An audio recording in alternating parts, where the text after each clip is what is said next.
Hello and welcome to this special edition of Orion Outreach. I'm Joe Johnson, and today we're going to dedicate this episode to the Veterans Memorial, which is going to be celebrating 20 years since its original groundbreaking ceremony in 1996. I have two special guests here with me, Dr. Joe Mastromateo, who is the chair of the Veterans Memorial, and we have Bob Watros, who is instrumental in keeping that place presentable for visitors. Thanks for joining me here, gentlemen, and celebrating this special anniversary. My pleasure, Joe. Now let's go back to the earliest days that you can recall. I know back in the 90s when I arrived here in the Lake Orion community, there was always talk of wanting to set up a Veterans Memorial, but there was always discussions about where and that sort of thing. So take us back to those earliest days that you could remember where things started to roll on a Lake Orion Veterans Memorial. Thank you, Joe. I'd love to. It started at the Orion Chamber of Commerce Board of Directors in September 1993. They were looking for a chairman for the beautification committee, and nobody volunteered. And so I finally volunteered, but I didn't have flowers hanging from every lamppost in mind. I sincerely wanted to have a Veterans Memorial. And when I told them that, they hemmed and hawed because they still needed somebody for the beautification committee. But on the other hand, they thought it was a good idea, so we went ahead. And of course, they named me chairman, naturally. If you raise your hand, you're chairman. Yes, yes. So in those early days, I would imagine the first obstacle was finding the property that would be a suitable location. Absolutely. Absolutely. The first thing, we talked for a few months, and in June of 1994, what was it, D-Day, the 50th anniversary of D-Day. As luck would have it, yeah. Joanne Van Tassel volunteered to help, and we organized a get-together at Children's Park in the village, and a handful of people showed interest, and they came down, and that was the beginning, the real beginning of the whole thing. Wow. And prior to that, there had been parades and ceremonies prior to that, right? Oh yes. Mm-hmm. Well, we had nothing to do with that, though. Mm-hmm. Okay. That was the American Legion, I believe. Right. So this town had always taken pride in its veterans and always honored them, and so now you wanted a permanent fixture, a permanent location. Do you remember if some other properties were discussed prior to the one on M24? You're going back too far, but I do know that, yes, that's true, and I forgot. We looked at so many, I couldn't name them. But all of a sudden, the corner of Odana and M24 came up to our attention, and we jumped on that. All right, so let's go to spring of 1996. Apparently, there's some wheeling and dealing that took place to make that particular parcel of land the choice, the selection for the memorial. Let's take a look at this video from 1996. We'll see some familiar faces in there and give you a little bit of background about what happened so that the Veterans Memorial Committee could take ownership of this land. Let's look at this video clip. Mm-hmm. Veterans and dignitaries gathered at a piece of property located at Odana and M24 to witness the transaction take place. Township Supervisor Doug Brown presented a check for $40,000 to a representative of the Michigan Department of Transportation to purchase the parcel, which will be the site of a memorial dedicated to those who have died in battle. The property money came out of the general fund of the township. And describe the arrangement that the township's going to have with the Chamber of Commerce. Well, the land will remain in the township's name. There won't be tax paid on it that way, and they can use it as long as they want to. The Chamber formed a committee 2.5 years ago to look into constructing a war memorial. The committee was chaired by Dr. Joseph Mastromateo.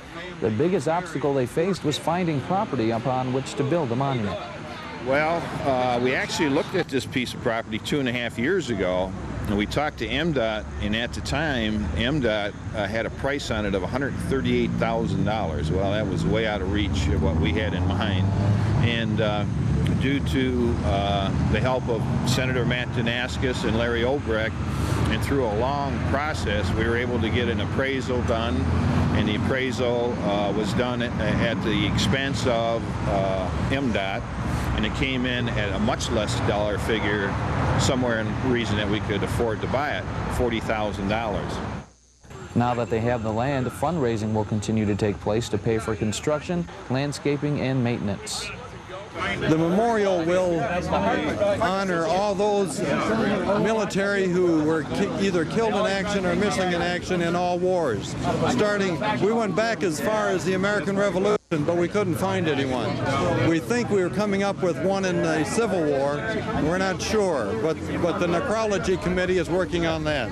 This will be a memorial for all wars as well as conflicts. Wherever our military was, we'll want to remember them.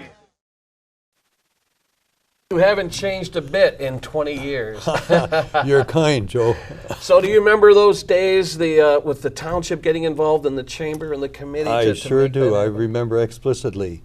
I saw Larry Obrecht in there too. Matt Danaskis, Larry Obrecht, and worked very hard of getting the property from the Michigan Department of Transportation. Terrific. That's true. We had to hire a state-certified land appraiser, which I didn't know such an animal existed.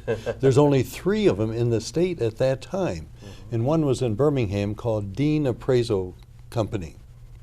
We contacted them, told them who we are. They were wonderful. They worked on an appraisal that came in about 3/4 of an inch thick, and I still have that, by the way. And we got the price down to $40,000. That's terrific. Bob, when did you come on board? No, I came around 2002.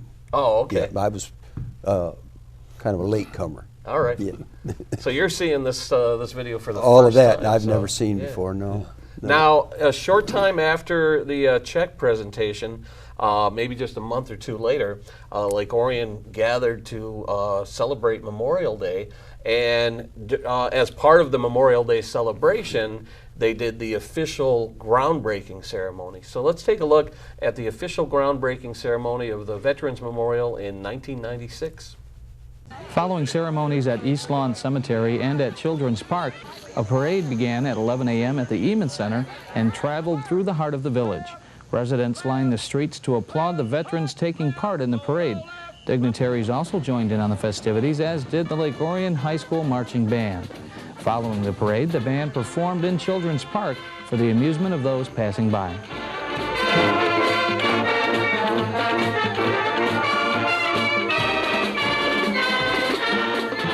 Later that afternoon, a groundbreaking ceremony was held on property located at Odana Road and M24.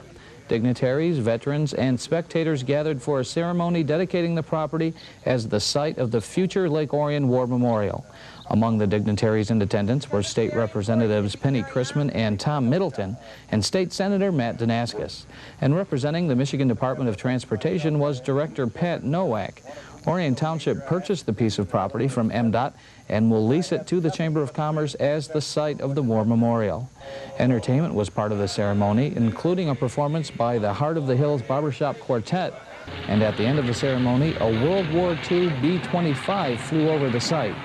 Lake Orion dentist Dr. Joseph Master Mateo headed the War Memorial Committee and was instrumental in bringing efforts to this point. It looked like in the beginning it never was going to take off, but thanks to teamwork to so many of these people up here at the front table, it was possible. Without them, it couldn't have happened. As usual, a good team is hard to beat. Why was it so important to you to make sure that this project gets completed? Being a veteran and serving in Korea, I appreciated what others who have gone before me have done for their country and paid the supreme sacrifice, and I've always wanted to show them that there are enough of us back here who cared. Veterans in attendance expressed their appreciation to having the monument erected in Lake Orion. The only monument other than this one that's coming in now is the one from World War I that's sitting out on East Lawn Cemetery. And it's about time that these fellows that made the supreme sacrifice are recognized for what they did for us today, so we can be sitting here and standing here talking about it right now.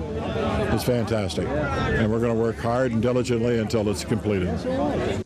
Well, I'm glad that we got this particular site because it's one where people not only coming into Lake Orion, but passing through, as well as all the people of Lake Orion will see it almost every day.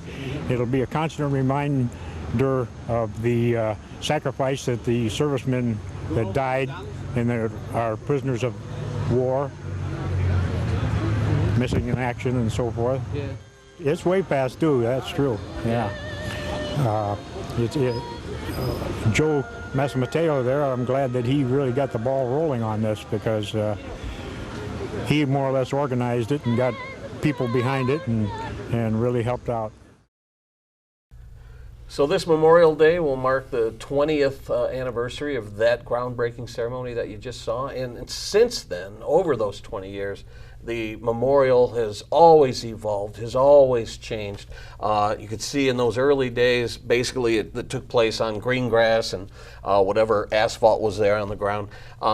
Talk about the evolution. What was the objective initially, and talk about how the memorial evolved over time. Good question, Joe. None of us ever built one before. We had to start from scratch, do some research, and which we did, and perhaps we even made some mistakes. But that's what happens when you do something you've never done before. But that purchase, of course, was just the corner, and then there was a vacant lot right next to it. That through Commissioner Larry Obrecht, he said we should go after that. We did, and we purchased that, so it became twice the size of the corner lot. Oh, that's terrific. So what was the first concrete fixture? Do you remember what went in those early days? I would have to say it was to meet the Michigan Department of Transportation water runoff, which we had to establish a reservoir in big pipes, 3-4 foot in diameter, underneath the memorial. Oh wow! That was a big job which nobody sees, but it was mammoth. It was mammoth. And where did the money come from to take care of those sorts of things? Just ongoing fundraising? It was ongoing right from the beginning. Wow. From the beginning. And it's funny you mentioned water runoff, because I remember those first few Memorial Days after the groundbreaking, it seemed like it was always raining on Memorial Day. And eventually, after some of the various memorials to all the different branches went in, eventually a pavilion was built. Now, you were involved with the memorial when the pavilion was built. That really helped out a lot. What are your recollections of having that pavilion come in? Well, before the pavilion, we had a tent. And we put that tent up for every ceremony. We always had trouble. Either the wind was blowing and it was raining, and I don't know, somehow we got a hold of Carport Structures out of Oxford, talked to them, and they offered to build a thing for us. And then we went to Home Depot and talked to them to get prices on material, and they said, well, we'll build it for you. Yeah. They have the Home Depot Foundation. I believe they came in and built the deck, right? Underneath the canopy, yep. And they've been up there working ever since. Home Depot's been a good company to deal with. Yeah, most recently they put in the raised garden beds, right? The Victory Garden, they call it. Yep, they did that last year, and they're getting ready now to come and replant it again this year. And they harvest that and donate the... Well, and yeah, some of the ladies take care of it, and we give there isn't much, but we give the vegetables away. Yeah. But it's fun. It gives a lot of people something to do. That's terrific. Yeah. So occasionally when I drive by the memorial, I'll see signs up that will say, meet and greet your local veterans. When did that start happening, and what can you say to encourage people to stop by and just maybe have some coffee with a local veteran? I have to refer to you the guy who started that, right here. Right here. Oh, we got the right guy here. Talk about the origins of meeting our local veterans. Well, there's not a better group of people, and they do like to talk, and they do like to tell their stories, and Oh, yeah, and they like to pick on each other and their branches of service, you know. Oh, So, yeah. and that all goes with it, and we have a good time just talking to each other. But we do sell a lot of bricks. We do it around Father's Day, and it seems like that's a good Father's Day present. And we do it for 2 Saturdays in a row. This year we're going to split it up. We're going to have a Saturday in between when we're going to let the people rest. But it's been, I think, better attended every year. Yeah. Yep. Yep. Yeah, we're going to have to get over there with our cameras, and maybe Well, we can get some of those guys I think to it's share their 11th stories. and the 25th of June this year, Okay. if you can do that. Yeah, we'll definitely get out yeah. there. Now, one thing you and I have talked about in the past, you know, originally this monument was erected to, you know, honor our veterans, but that location has since been used for other purposes, and one that comes to mind is Patriot Day. And we never thought, you know, gosh, 15 years ago, that it would be used for that purpose to remember the tragic events of 9/11. Talk about that, how you've seen the memorial kind of evolve to be used for other purposes. We have various ceremonies through the year, 4 or 5 of them, and of course, when that happened, we did gather originally the next day at the memorial, which was just a plot of ground, and that more or less put a little fire under us to go ahead with, keep going on this thing. And then, as time would have it, we had to have a Veterans Day acknowledgement. So naturally, we had it at the memorial.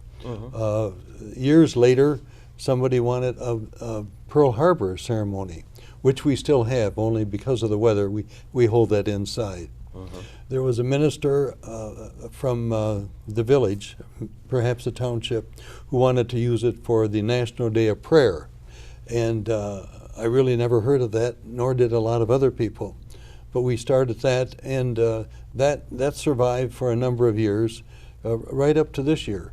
And this year, we won't be having that, unfortunately, but we hope perhaps in the future we could put that back in. Yeah. But we would have the National Day of Prayer the first Thursday in May.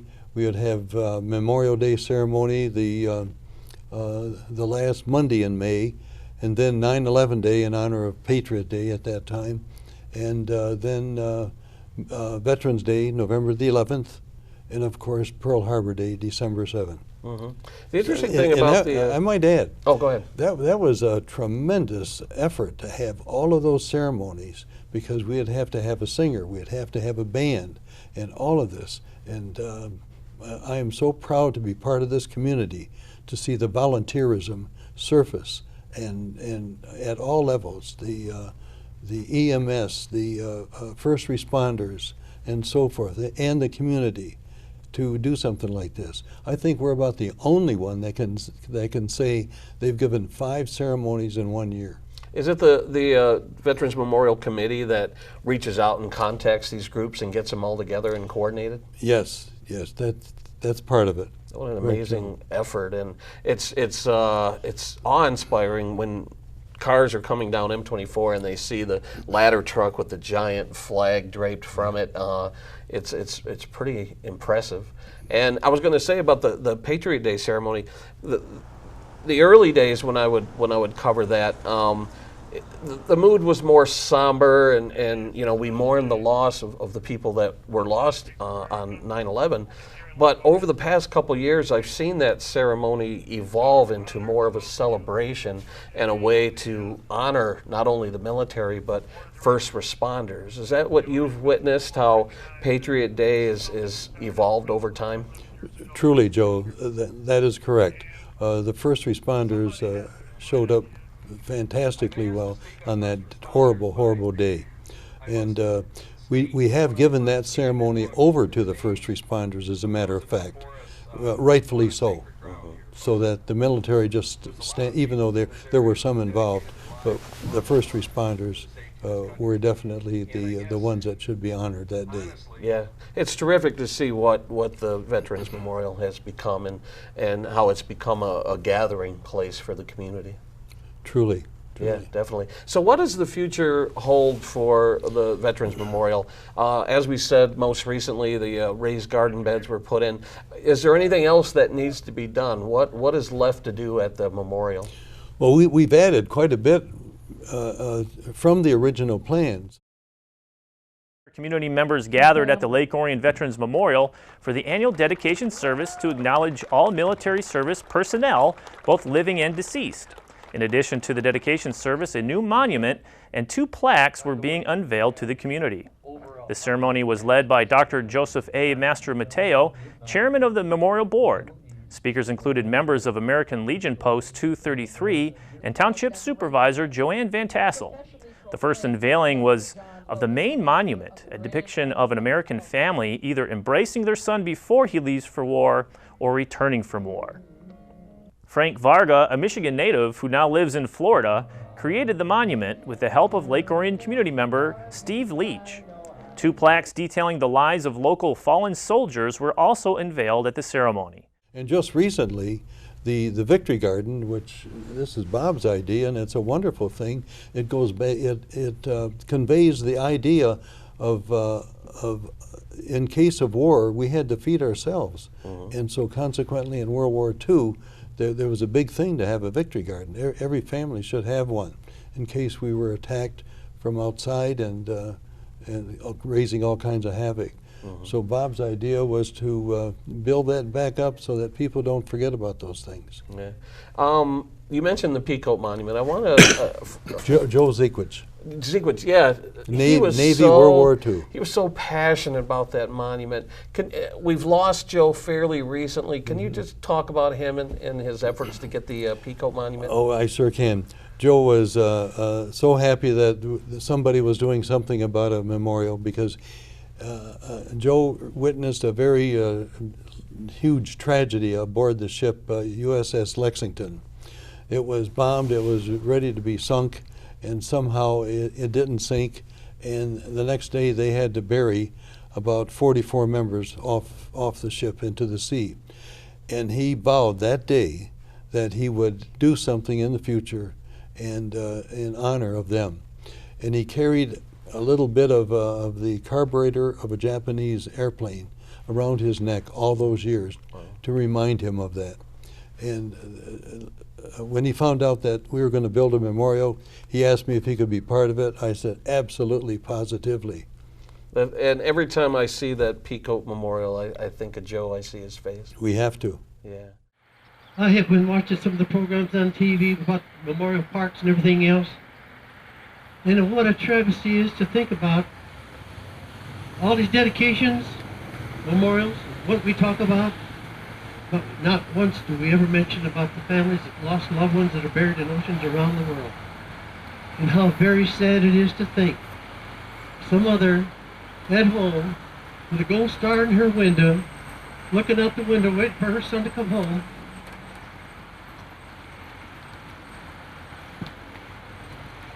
buried at sea. So anything else? What do you see for the future, Bob, for the memorial?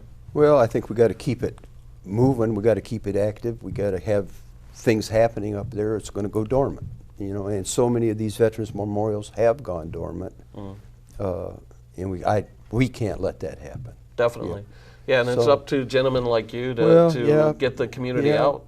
And I think, you know, guys hanging out there. There was 4 or 5 again this morning. I mean, we're up there to work, and they come there to talk. So, but that's good, you know, and that's what it's for. This year the weather hasn't been good so far, but it's coming now, and we'll get a lot of visitors. And we get people from out of town that, you know, were raised here, went to school here, moved away. When they come back, the first place they come is back to that memorial. Exactly. Yep. Yep. Yeah. Joe, on that note, we are working on a perpetual care program right now as we speak, so that the next generation comes along we hope to leave them something and inspire them to continue on. Yeah. Yeah, and seeing the names in the bricks on the ground, we recently lost a local young man. Blaylock. His mother was there. Trevor Blaylock. His mother was there this morning. Yeah, and so there's that brick that was put in there before we lost him, and now that became a place where people can come and remember the name Trevor Blaylock. Yeah. So, yeah. Bob, you can comment on that, of how many flowers and memorabilia that you pick up after. Well, as for instance, that one, I don't know if the Blaylock family wants us to tell this, but there was a lot of coins. Coins, the different denominations mean different things. Pennies mean that you came to visit. Nickels meant that you served in boot camp with them. Dimes meant that you were in the service, you served with him, and then quarters meant that you were there when he got killed. We had all those coins left on his brick after he passed. Wow. So we gathered them all up, we put them in a little case and gave them to the family. Oh, okay. Which I thought was pretty nice. But yeah. No, they still come once a week, and other families do too, that on the anniversary of the death or whatever, you know, you'll see somebody stand there looking at a brick. Yeah.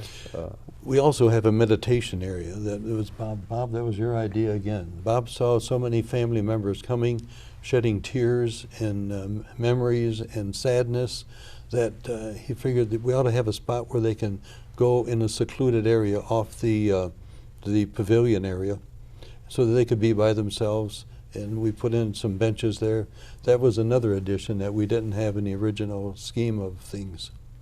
Wow, that's, like I said, it's great to see how the memorial has grown and evolved, and people have taken to it, and it represents different things to different people. Well, I think too, it took me, a lot of people think it took a long time, but it took a lot of money to build that place. Oh, sure.